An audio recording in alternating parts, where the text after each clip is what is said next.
Assalamualaikum warahmatullahi wabarakatuh. Perkenalkan, nama saya Fahri Rizky Putra dengan nomor WP 2010-51-317. Di sini saya akan mempresentasikan materi mengenai perbedaan koordinat dan Stackelberg solution dari materi oligopoli mata kuliah teori ekonomi mikro 2 dengan langsung pengampu Ibu YZN SPIAIN. Baiklah, dalam pasar persaingan output terdapat dua model atau dua solusi, yaitu Carnot dan Stackelberg, yang mana diasumsikan bahwa dalam pasar terdapat dua perusahaan identik yang menghasilkan produk yang homogen, yang mana yang pertama Carnot Solution, yaitu dua perusahaan menetapkan output secara bersamaan, sedangkan dalam Stackelberg Solution satu perusahaan menetapkan outputnya terlebih dahulu dan diikuti dengan perusahaan lainnya. Yang pertama kita akan membahas mengenai Carnot Solution atau Carnot Model. Dalam Carnot Model, beberapa perusahaan memproduksi barang-barang yang merupakan pengganti sempurna atau homogen maupun pengganti yang tidak sempurna atau berbeda. Perusahaan menetapkan output dibandingkan dengan harga. Selanjutnya, setiap perusahaan percaya pesaing akan mempertahankan output mereka tetap konstan jika ada perubahan pada output. Selanjutnya, ada hambatan masuk ke dalam industri.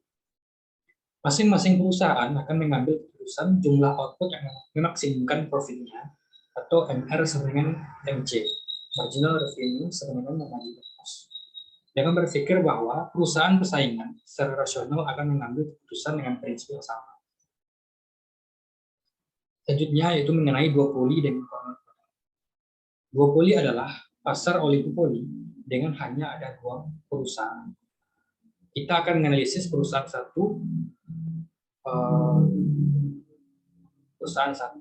meyakini bahwa perusahaan dua tidak memproduksi barang. Kurva permintaan yang dihadapi sama dengan permintaan pasar, yaitu D10. Dapat kita lihat pada kurva D10. Dengan asumsi ini, perusahaan akan memproduksi sebesar 50 unit pada kondisi MR1 sama dengan MC1. Dapat dilihat pada kurva MR10 dengan MC1. MC1 adalah garis horizontal.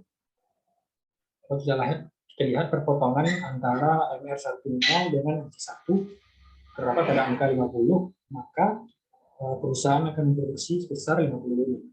Bagi perusahaan satu, base respon saat perusahaan 2 merupakan memproduksi 0 unit adalah memproduksi 50 unit. Saat perusahaan satu meyakini bahwa perusahaan 2 memproduksi 50 unit, kurva permintaan yang dihadapi adalah permintaan sisanya. Itu kurva permintaan pasar yang digeser ke kiri atau turun 50 unit. Dapat kita lihat pada gambar yaitu D150. D150 yaitu garis putus-putus ini. 150 dengan asumsi perusahaan akan memproduksi sebesar 25 unit pada kondisi MR1 50 sama dengan MC1. MR1 50 sama dengan MC1. Kita dapat melihat perpotongan garis antara MR1 50 dengan MC1 yaitu pada 25. Maka bagi perusahaan satu, base respon saat perusahaan 2 memproduksi 50 unit adalah memproduksi 25 unit.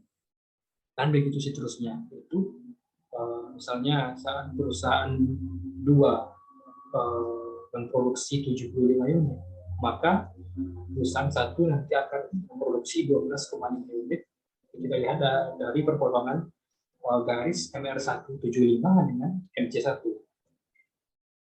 Selanjutnya yaitu reaction curve. Reaction curve adalah base response curve adalah kurva yang menggambarkan hubungan antara jumlah output yang diproduksi oleh perusahaan lain atau perusahaan 2 dengan jumlah output optimal yang diproduksi perusahaan satu untuk memaksimalkan profit yang merupakan base respon atas jumlah unit yang diproduksi perusahaan lain tersebut. Pada contoh sebelumnya, reaction curve perusahaan satu melewati titik itu jika output perusahaan 2 0, maka base respon perusahaan satu adalah 50. Jika output perusahaan 2 50, maka base respon perusahaan 1 adalah 25. Dan jika output perusahaan 2 75, maka base respon perusahaan satu adalah 12,5. Dapat terlihat pada kurva sebelumnya. Selanjutnya Cournot-Nash Upload. Action curve perusahaan satu berdasarkan sebelumnya bisa digambarkan seperti gambar eksaktif. Misalnya, perusahaan 2 mempunyai karakteristik biaya yang berbeda dan mempunyai action curve seperti gambar berikut. Cournot-Nash equilibrium adalah perpotongan antara dua reaction curve, yaitu garis ini juga garis ini. Kita dapat melihat perpotongan antara kedua garis atau kedua reaction curve antara perusahaan satu dan perusahaan 2. Kita dapat menyebut titik ini merupakan Cournot equilibrium. Pada titik tersebut, baik bagi perusahaan satu maupun perusahaan 2 merupakan base respon atas aksi perusahaan lain, itu disebut juga dengan konsep Nash equilibrium. Selanjutnya merupakan contoh perhitungan dalam pasar duopoli mengenai Cournot solution. Dalam pasar duopoli terdapat karakteristik sebagai berikut. Pertama, permintaan pasar yang dihadapi adalah P sama dengan 30 dikurang Q sama dengan Q1 ditambah dengan Q2, dan yang terakhir MC1 sama dengan MC2 sama dengan 0. Tentukan harga dan kuantitas keseimbangan serta pendapatan masing-masing perusahaan jika yang pertama, menggunakan model Cournot atau dengan permintaan linear, itu disebut juga dengan Edgeworth model. Yang kedua yaitu kedua perusahaan kolusi sehingga profitnya maksimum, itu disebut juga dengan Chamberlain model. Dan yang ketiga yaitu menggunakan model pasar persaingan. Baiklah, kita masuk pada model pertama, yaitu Cournot oligopoly. Yang mana kita ketahui P sama dengan 30 dikurang Q, maka kita dapat mensubstitusi Q, yang mana Q merupakan Q1 ditambah dengan Q2, maka P menjadi 30 dikurang Q1 ditambah dengan Q2. Untuk perusahaan 1, MR1 sama dengan 30 dikurang Q2 dikurang 2 Q1, di mana keadaan optimal MR sama dengan MC sama dengan 0 tadi kita rubah menjadi 30 dikurang Q2 dikurang 2 Q1 sama dengan 0. Yang mana reaction curve dari Q1 yaitu sama dengan 15 dikurang 0,5 Q2. Untuk perusahaan 2 dengan cara yang sama, reaction curve itu Q2 sama dengan 15 dikurang 0,5 Q1. Dan kita dapat Cournot-Nash equilibrium, itu perpotongan antara perusahaan 1 dan perusahaan 2, reaction curve-nya itu 50 dikurang 50 5Q2 sama dengan 30 dikurang 2Q2, sehingga kita dapat Q2 menjadi 10, Q1 10, dan juga P juga 10, sehingga total revenue di tiap perusahaan menjadi 100, yaitu P dikali dengan Q, kita mendapatkan total revenue menjadi sebesar 100. Yang kedua, jika perusahaan itu berkolusi, maka kita ketahui P sama dengan 30 dikurang Q. Saat perusahaan melakukan kolusi, yang dilakukan adalah memaksimalkan profit pasar, kemudian membagi keuntungan dan produksi menjadi dua bagian yang sama. Keuntungan total akan memaksimalkan dengan menggunakan konsep monopoli, yaitu MR sama dengan MC, marginal revenue sama dengan marginal cost, itu 30 dikurang 2Q sama dengan 0. Sehingga kita akan mendapat Q sama dengan 15, sehingga akan mendapatkan Q1 sama dengan 75 dan Q2 75, sedangkan 7,5, Q1 7,5 dan Q2 7,5, lalu P sama dengan 15. Lalu total revenue sama dengan PQ sama dengan 112,5. Selanjutnya yang terakhir itu model pasar persaingan.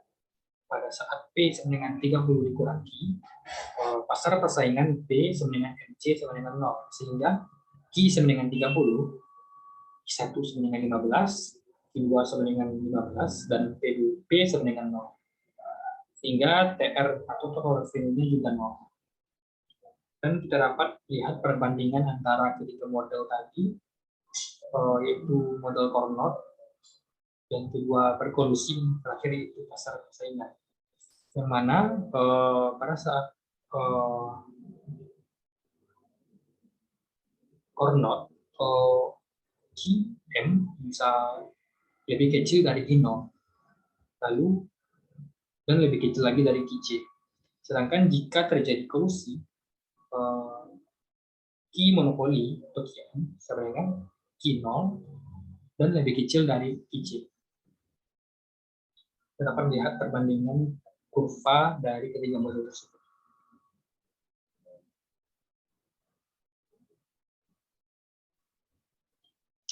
Selanjutnya yang kedua yaitu mengenai Stackelberg solution atau Stackelberg model.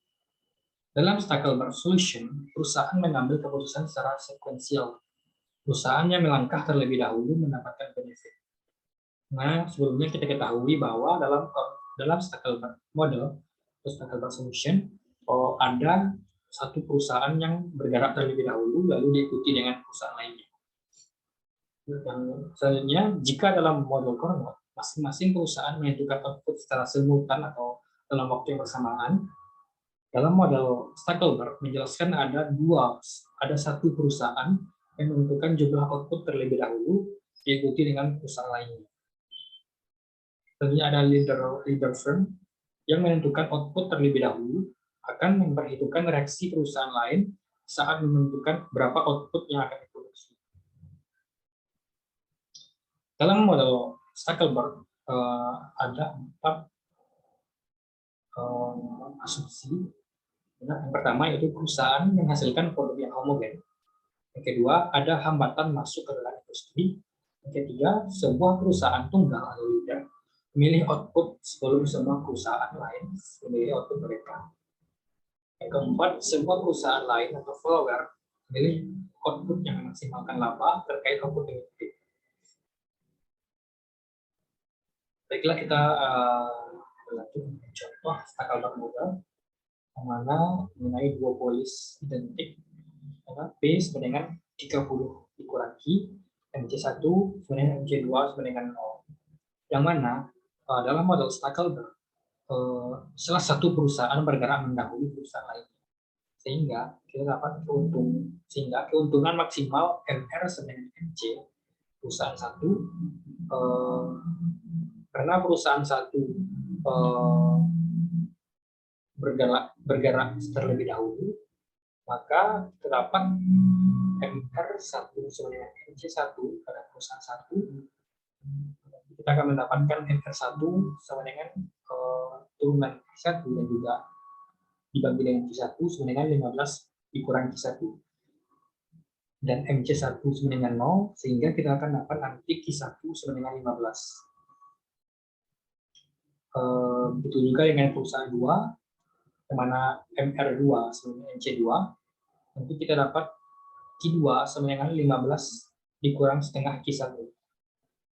Yang mana kita ketahui sebelumnya Q1 tadi kita dapat 15, yang mana pada kurva kita dapat melihat kurva S, kurva yang garis biru ini,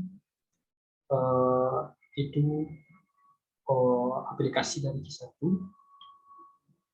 dan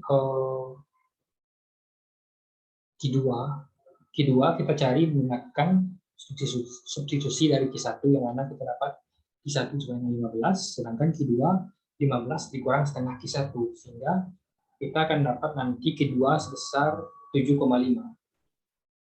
Lalu kepotongan antara garis merah dengan garis biru, garis merah kita ketahui adalah Q2 tadi, sedangkan garis biru adalah Q1. Maka perpotongan antara kedua garis itu kita dapat S, yang mana disebut dengan Stackelberg Nash equilibrium. Sedangkan Carnot Nash equilibrium itu antara itu garis A1 yang kita dapat dari penjelasan sebelumnya. Sehingga kita dapat total dari perusahaan 1 bintang sebesar 112,5, sedangkan yang perusahaan 2 itu 56,25, yang mana kita ketahui dalam Stackelberg perusahaan pertama atau perusahaan atau leader firm itu mendapatkan keuntungan atau benefit yang lebih besar dari perusahaan kedua, sehingga total benefit yang didapatkan oleh perusahaan satu lebih besar, jauh lebih besar dari perusahaan dua, itu sebesar 112,5, sedangkan perusahaan dua hanya mendapatkan 56,25. Model Stackelberg menggambarkan bagaimana komitmen dapat meningkatkan laba di lingkungan strategis. Pemimpin memproduksi lebih dari output ekonomi lokal. Untuk pangsa pasar lebih besar, itu keuntungan lebih tinggi. Keuntungan penggerak pertama, pengikut atau pesaing follower produksi lebih sedikit dari output ekonomi lokal. Pangsa pasarnya lebih kecil dan keuntungannya lebih rendah. Jadi dalam model Corner dan juga model Stackelberg, dalam model Corner itu kedua perusahaan bergerak secara bersamaan, secara simultan, sehingga keuntungan dan kerugian itu tergantung dari kebijakan yang dilakukan oleh perusahaan atau keputusan yang dikeluarkan oleh perusahaan. Sedangkan dalam model Stackelberg, keuntungan akan diperoleh oleh perusahaan pemimpin atau leader firm atau perusahaan pertama yang bergerak, sehingga dan perusahaan kedua atau follower akan memaksimalkan keuntungannya dari keputusan yang telah diambil oleh leader firm, dan keuntungan yang didapat tidak lebih besar dari perusahaan satu, sehingga perusahaan dua mendapat keuntungan yang lebih kecil. Baiklah, sekian presentasi dari saya. Jika ada kekurangan, saya mohon maaf. Assalamualaikum warahmatullahi wabarakatuh.